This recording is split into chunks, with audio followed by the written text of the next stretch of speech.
الحمد لله وحده والصلاة والسلام على من لا نبي بعده. أما بعد فقد قال الله تبارك وتعالى في القرآن المجيد والفرقان الحميد: أعوذ بالله من الشيطان الرجيم، بسم الله الرحمن الرحيم. ومن الناس من يتخذ من دون الله أندادا يحبونهم كحب الله والذين آمنوا أشد حبا لله. صدق الله العظيم وصدق رسوله النبي الكريم، ونحن على ذلك لمن الشاهدين والشاكرين والحمد لله رب العالمين. معزز سامعین کرام اور میرے دینی بھائیوں،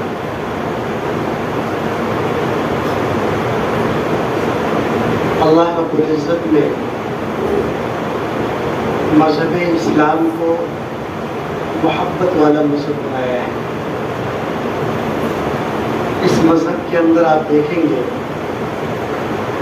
اس مذہب کے ماننے والے اس خالق حقیقی کی صفات پر آپ غور کریں گے تو ان کی صفات بڑے بڑے صفاتوں میں رحمان، رحیم، بہت زیادہ رحم کرنے والے، بہت زیادہ مہربان،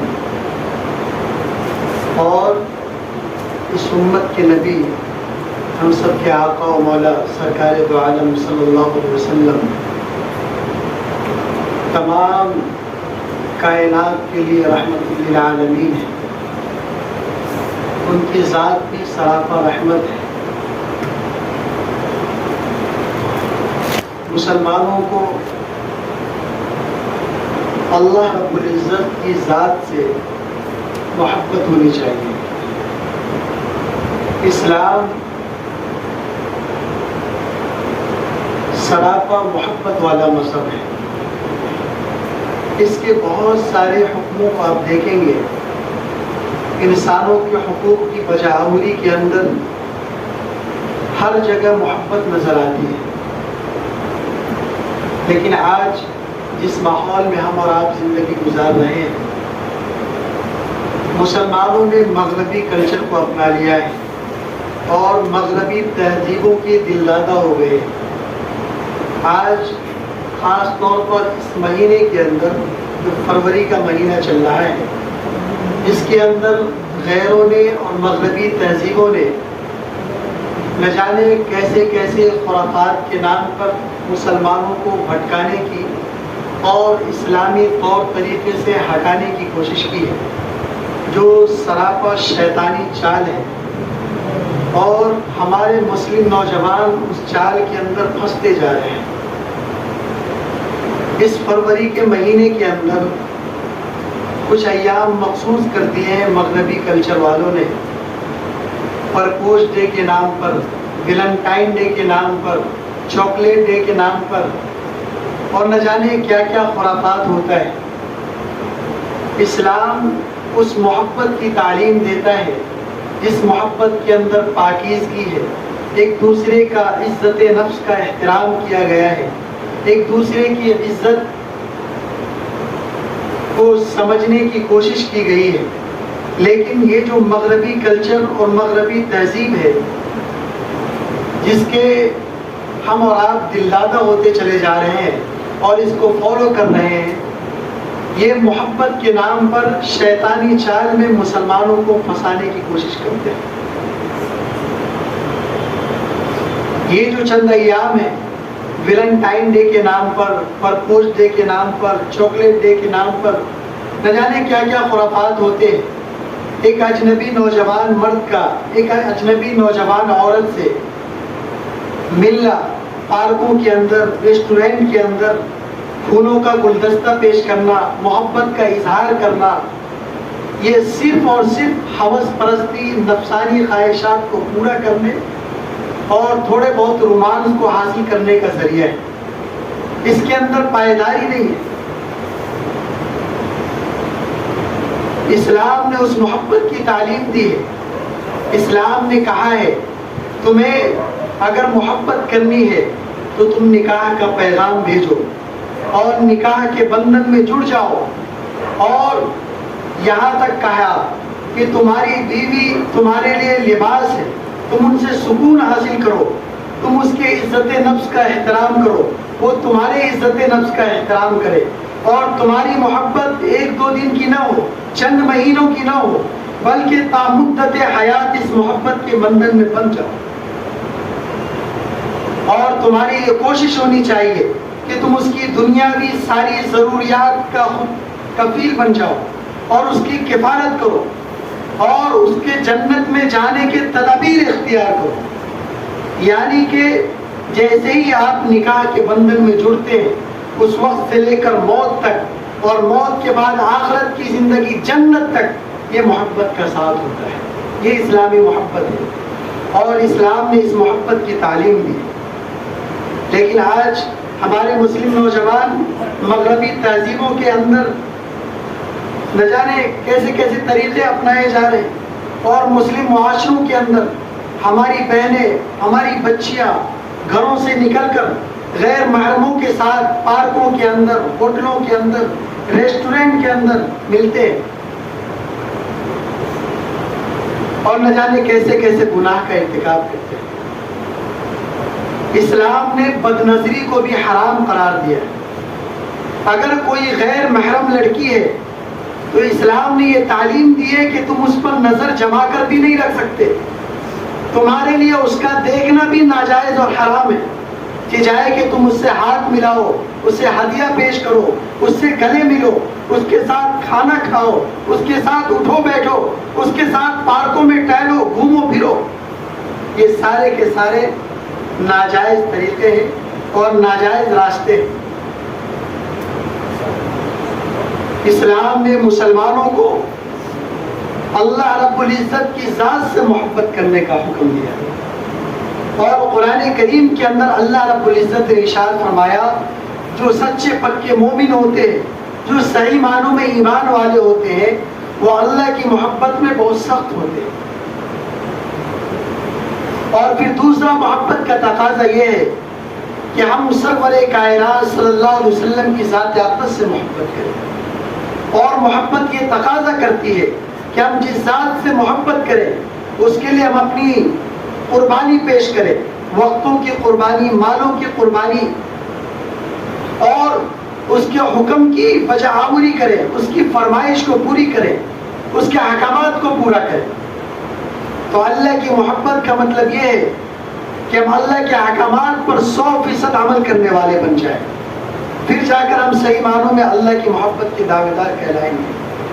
اگر ہم نے اپنے نبی سے محبت کا دعویٰ کیا ہے تو نبی کے طریقوں سے بھی محبت ہونی چاہیے، نبی کے چال چلن سے، نبی کے سنت سے، نبی کے گفتار و کردار سے، نبی کے پوشاک سے، نبی کی زندگی سے اور ان کے طور طریقے سے ہمیں محبت ہونی چاہیے۔ ہمارا پہناوا ایسا ہو جو ہمارے نبی کا پہناوا تھا، ہمارے گفتار و کردار ایسے ہو جو گفتار و کردار ہمارے نبی کے تھے، ہماری زندگی ایسی بسر ہو جیسی زندگی ہمارے نبی کی بسر ہوئی۔ یہ محبت کا تقاضا ہے۔ لیکن آج مسلمان مغربی کلچر کو فالو کر رہے ہیں۔ ہم اپنے گریبان میں جھانک کر دیکھیں، ہمارے گھروں کے اندر، ہمارے معاشرے کے اندر، ہمارے سوسائٹی کے اندر، ہمارے خاندانوں کے اندر کیسی کیسی بے حیائیاں پنپ رہی ہیں۔ اسلام نے حیا، پاکیزگی اور پردہ کو عورتوں کا زیور قرار دیا، اور یہ مغربی تہذیب کے اندر، یہ مغربی کلچر کے اندر گھستے جا رہے ہیں اور بے حیائی کی دہلیز پر قدم رکھتے جا رہے ہیں، اور ایک عام فیشن بن گئے۔ پروگرام کے طور پر کیسی کیسی تقریبات منعقد کی جاتی ہے اور بے حیائیوں کا رواج دیا جاتا ہے۔ تمام مسلمانوں کو اس سے بہت زیادہ احتیاط کرنے کی ضرورت ہے کہ ہم اسلام کے ماننے والے ہیں، ہمیں کیا درس دیا گیا، کیا سبق دیا گیا، ہمیں کس راہ پر چلنی چاہیے اور ہم کہاں جا رہے ہیں، ہمارا انجام کیا ہوگا۔ اگر ہم نے اسلام کے راہ کو اختیار نہیں کیا تو ہمارا انجام بہت برا ہوگا۔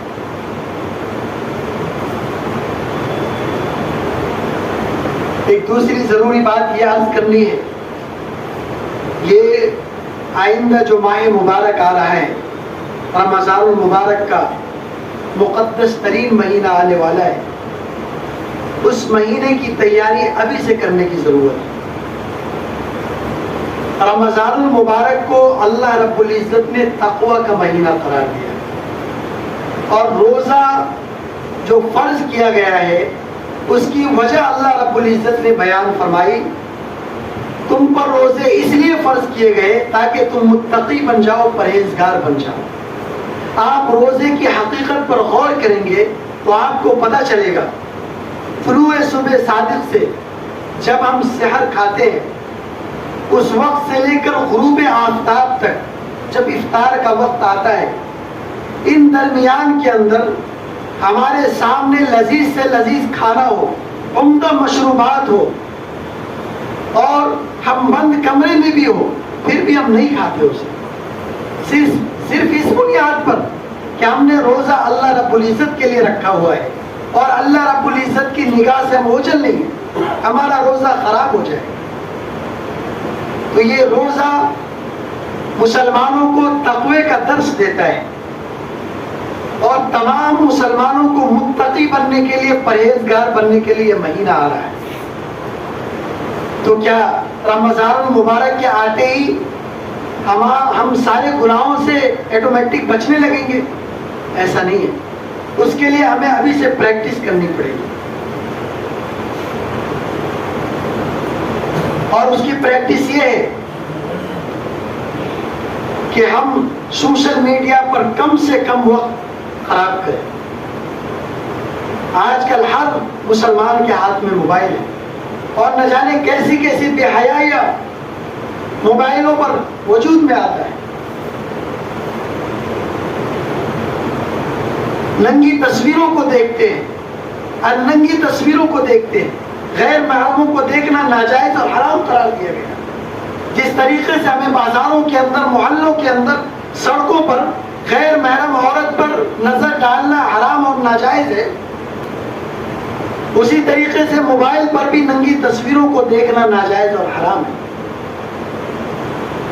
ہمیں اسی وقت سے اور ابھی سے یہ تہیہ کرنا ہوگا، اگر صحیح معنوں میں ہمیں رمضان المبارک کا لطف اٹھانا ہے، اللہ رب العزت کی رحمتوں سے فیض یاب ہونا ہے، اور رمضان المبارک کی برکتوں کو اپنے دامن میں سمیٹنا ہے، تو ہمیں ابھی سے اس کے لیے تیاری کرنی پڑے گی۔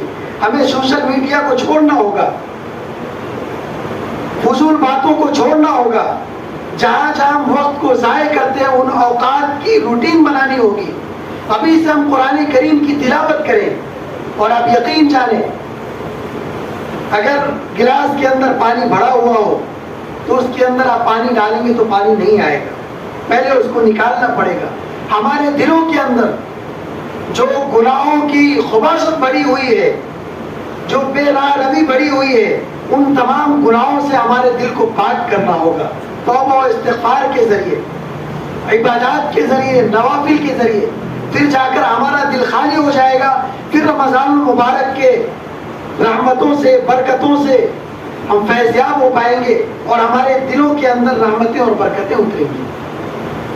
تو ضرورت اس بات کی ہے کہ ہم ابھی سے رمضان المبارک کی تیاری کریں، اور اللہ کے رسول صلی اللہ علیہ وسلم نے ماہ شعبان کے اندر رمضان المبارک کے بعد سارے مہینوں میں سب سے زیادہ اہتمام عبادت کا فرمایا ہے، روزوں کا بھی، تلاوت کا بھی، نوافل کا بھی، استغفار کا بھی، ذکر و اذکار کا بھی۔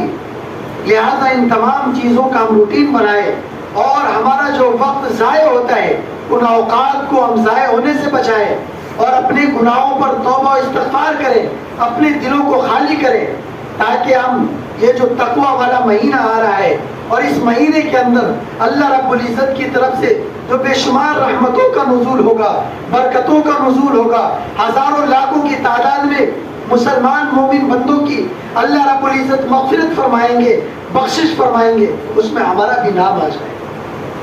اللہ رب العزت سے دعا فرمائیں اللہ رب العزت ہم تمام کو کئی ہوئی باتوں پر عمل کی توفیق نصیب فرمائے. آمین. وآخر دعوانا الحمد للہ رب العالمین.